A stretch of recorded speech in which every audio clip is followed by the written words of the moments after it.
Vamos continuar então o capítulo 20, Conflitos da Alma. Nós estávamos vendo o Clarencio explicando para o André e para o Hilário acerca da diferença entre o Esteves e o Júlio. O Esteves foi envenenado e o Júlio se suicidou. Vamos ver aqui as palavras do Clarencio para o André.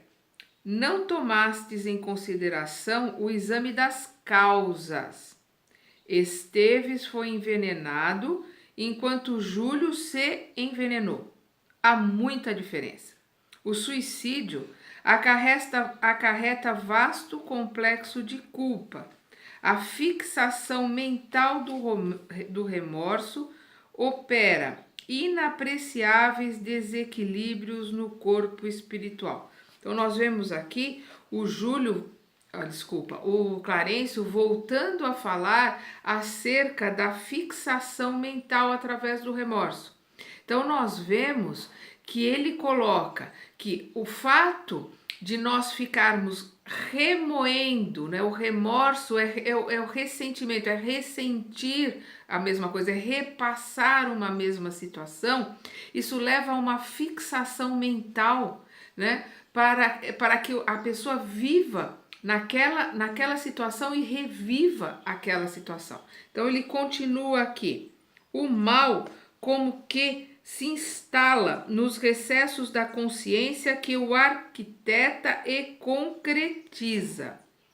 Vimos Leonardo Pires com a imagem de Esteves atormentando-lhe a imaginação e observamos Júlio, enfermo até agora, em consequência de erros deliberados, aos quais se entregou há quase 80 anos.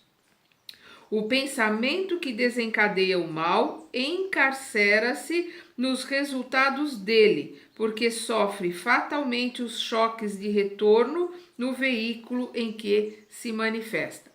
Então nós vamos ver aqui ele colocando que o pensamento se encarcera no próprio mal que criou e sofre esses choques de retorno, né, naquele veículo que ele está se manifestando, ou no perispírito, para quem está desencarnado, ou na atual encarnação, né, no atual corpo que o reencarnado está. O que ele está colocando aqui?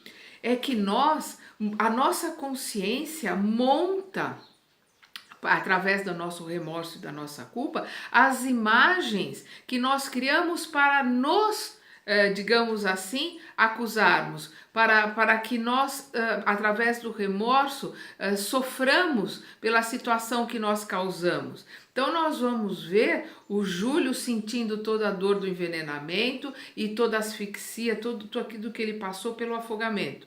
E vamos ver o Leonardo Pires, depois de desencarnado, vendo o Esteves o tempo todo em volta dele, acusando, chamando ele de assassino. Então o Esteves não estava ali acusando. Essa ideia fixa, né? Essa fixação mental que o Leonardo criou com o remorso, né, com o sentimento de culpa, e ele fez com que esse remorso, esse sentimento de culpa, criasse um algoz para ele. Então é mais ou menos como se ele criasse uma imagem holográfica ali do Esteves, que ficou ali o tempo todo acusando, o tempo todo dizendo que ele era assassino, porque é uma forma que a nossa consciência faz para que nós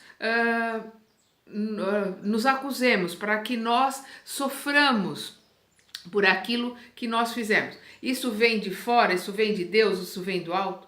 Não. Isso vem de nós mesmos. Quando nós estamos no looping do remorso, nós estamos que nem um cachorro ali, correndo atrás do rabo, gastando energia, sem ajudar em nada, sem fazer nada, porque nós estamos atrás do nosso próprio ego, atrás da nossa própria vaidade, do nosso orgulho. Por quê? Porque no momento em que eu acho que eu estou sofrendo, porque eu estou com aquele que eu causei o mal, ali me fazendo sofrer, o meu orgulho faz com que eu ache que eu já esteja pagando as minhas contas. E não. Eu estou ali num loop da minha fixação mental. Eu montei aquele algoz, eu montei aquele pagamento de culpa ao meu bel prazer, porque é um pagamento de culpa simples, fácil, né? É só a pessoa que eu agredi ali no caso do Leonardo, o homem que ele assassinou, ali chamando ele de assassino, para o orgulho dele, para o ego dele, é como se ele tá ali pagando o mal que ele fez. Isso não existe, isso não é verdadeiro, isso só está na mente daquele que burlou a lei. Isto é que é a fixação mental. É ficar ali dentro da sua própria mente, criando situações e vivenciando e rememorando determinadas situações. Isso não nos limpa a consciência, isso não nos melhora, isso só alimenta o nosso orgulho e o nosso ego. A gente tem que quebrar, a gente tem que sair dessa vitimização que a gente se põe sempre para fugirmos das nossas responsabilidades. A gente se coloca como vítima. Ó, coitadinho de mim. A gente tem que fugir disso, sair desses loopings e começarmos a ressarcir aquelas pessoas que nós prejudicamos. Então, nós vamos ver aqui ele colocando o pensamento que desencadeia o mal, encarcera-se nos resultados dele, do próprio mal que pensou, porque sofre fatalmente os choques de retorno no veículo em que se manifesta. Então, o próprio corpo vai sentir o choque de retorno daquilo que ele mesmo criou e daquilo que ele manifestou. Então, a gente precisa, quando a gente tem esse retorno, o remorso, a gente tem que sair disso e ir para o próximo passo, que é o arrependimento. Para depois irmos para o terceiro passo, que é o ressarcimento, que aí sim a gente vai limpar a sujeira que a gente criou. Aí nós vamos ver aqui que a Blandina está pedindo que o Júlio precisa de ajuda. Eles precisam voltar lá para casa do Lar da Bênção para ajudar o Júlio. Aí nós vemos aqui o André colocando que o choro de Júlio infundia compaixão. Após saudarmos a devotada Mariana, que o assistia com desvelo maternal, o ministro examinou-o e notificou à irmã Blandina algo inquieta. Estejamos tranquilos. Espero conduzi-lo à reencarnação em breves dias. Sim, essa providência não deve tardar, considerou nossa amiga atenciosa. Então nós vemos aqui que apesar do Clarencio ministrar passes magnéticos, passes anestesiantes para diminuir o sofrimento, diminuir a dor do Júlio, a única coisa que realmente vai ajudá-lo é o reencarne. Porque através do reencarne, dele aos poucos ir recompondo o perispírito que está danificado, ele automaticamente vai diminuindo o seu sofrimento e diminuindo as suas dores, né? Então vamos ver aqui o Clarencio colocando para eles. Como não desconhecem, o nosso corpo de matéria rarefeita está intimamente regido por 7 centros de força que se conjugam nas ramificações dos plexos e que, vibrando em sintonia uns com os outros, ao influxo do poder diretriz da mente, estabelecem para nosso uso um veículo de células elétricas que podemos definir como um campo eletromagnético, no qual o pensamento vibra em circuito fechado. Ou seja, o que ele está descrevendo aqui é como age os nossos centros de força em relação ao nosso corpo, ao nosso perispírito e à nossa aura, a nossa vibração. Então, quando os nossos centros de força, que os budistas, os hinduístas chamam de chakras, eles estão alinhados, ou seja, eles estão com seus vórtices girando certo, eles estão com as suas energias equilibradas, trabalhando corretamente, eles se comunicam uns com os outros, eles trabalham em grupo, eles trabalham em conjunto também. Vamos lembrar, o que existe no macro existe no micro. Então, eles também são um conjunto operando junto com as nossas forças, mantendo o nosso campo eletromagnético mantendo as nossas energias, para que possamos emanar energias e possamos receber energias. Então, nós vamos ver a influência que tem sobre nós esse campo eletromagnético que é gerado no nosso corpo através desses centros de forças, através dos chakras.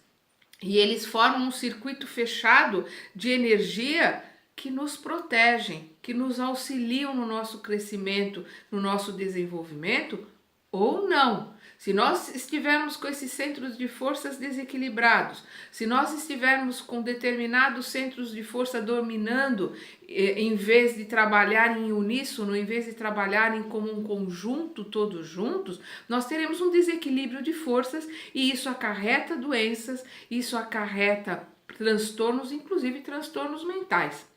Então, nós vamos ver aqui ele descrevendo os nossos campos eletromagnéticos e os nossos centros de força. Aí o Clarencio aqui, ele continua.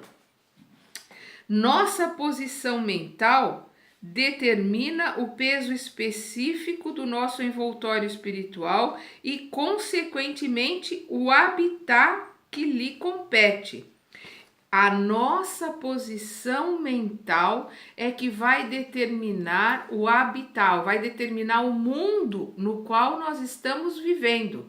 O que faz o nosso mundo, o que faz a energia que existe à nossa volta, o mundo no qual nós vivemos é esta energia que está à nossa volta, é o nosso pensamento. São as nossas forças, é o nosso equilíbrio magnético ou não. Voltamos de novo a falar do poder da mente, do poder do pensamento sobre cada célula do nosso corpo para modificar a nossa psicosfera para melhor ou para pior, dependendo do nosso comando mental. E o Clarencio continua. Diz ele aqui. Mero problema de padrão vibratório, ou seja, nós somos a nossa vibração. Quer dizer, se nós vibramos uma energia boa, nós estamos vivenciando uma psicosfera, um mundo à nossa volta também energeticamente bom. Caso contrário, nós estaremos vivendo no inferno que nós estamos criando através de uma psicosfera trevosa que nós criamos. Isso é produto da nossa mente, da nossa criação, através dos nossos pensamentos, sentimentos, palavras. Voltamos novamente nesse disco. Vou repetir aqui o que ele coloca. Nossa posição mental determina o peso específico do nosso envoltório espiritual e, consequentemente, o habitat que lhe compete. Mero problema de padrão vibratório. Cada qual de nós respira em determinado tipo de onda.